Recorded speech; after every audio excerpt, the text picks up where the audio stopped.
ಇನ್ನು ಉಪಚುನಾವಣೆಯ ಮಧ್ಯೆ ಬಜೆಟ್ ಅಧಿವೇಶನವೂ ಕೂಡ ನಡೀತಾ ಇದೆ. ಆದರೆ ಇವತ್ತು ಘಟಾನುಘಟಿ ನಾಯಕರು ಬಜೆಟ್ ಅಧಿವೇಶನಕ್ಕಿಂತ ಹೆಚ್ಚಾಗಿ ನಾಮಪತ್ರ ಸಲ್ಲಿಸುವ ಕಾರ್ಯಕ್ರಮದಲ್ಲಿ ಭಾಗಿಯಾಗ್ತಾರೆ.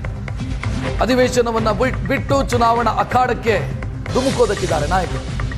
ದಾವಣಗೆರೆ ಮತ್ತು ಬಾಗಲಕೋಟೆ ಕ್ಷೇತ್ರದಲ್ಲಿ ನಾಮಪತ್ರ ಸಲ್ಲಿಕೆಗೆ ಕಾಂಗ್ರೆಸ್ ಅಭ್ಯರ್ಥಿಗಳ ಪರವಾಗಿ ಮುಖ್ಯಮಂತ್ರಿ ಮತ್ತು ಉಪಮುಖ್ಯಮಂತ್ರಿ ಉಪಸ್ಥಿತರಿರ್ತಾರೆ.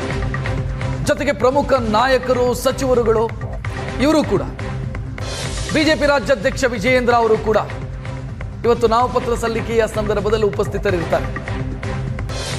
ಅಧಿವೇಶನ ಬಿಟ್ಟು ಚುನಾವಣೆಗೆ ಹೋಗೋದಕ್ಕೆ ನಾಯಕರು ಪ್ಲಾನ್ ಮಾಡಿದ್ದಾರೆ. 27ನೇ ತಾರೀಕಿನವರೆಗೂ ಕೂಡ ಅಧಿವೇಶನ ಇದೆ.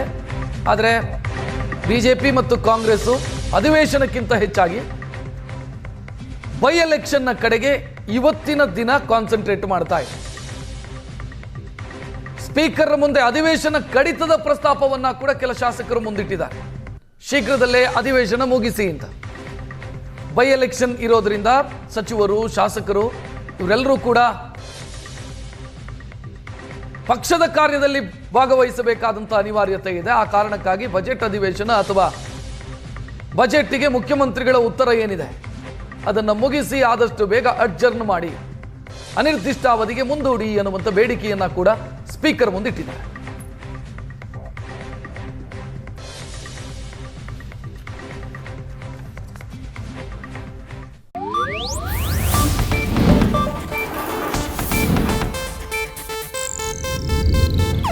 ಇದು ಏಷ್ಯಾನೆಟ್ ನ್ಯೂಸ್ ನೆಟ್ವರ್ಕ್ ಪ್ರಸ್ತುತಿ.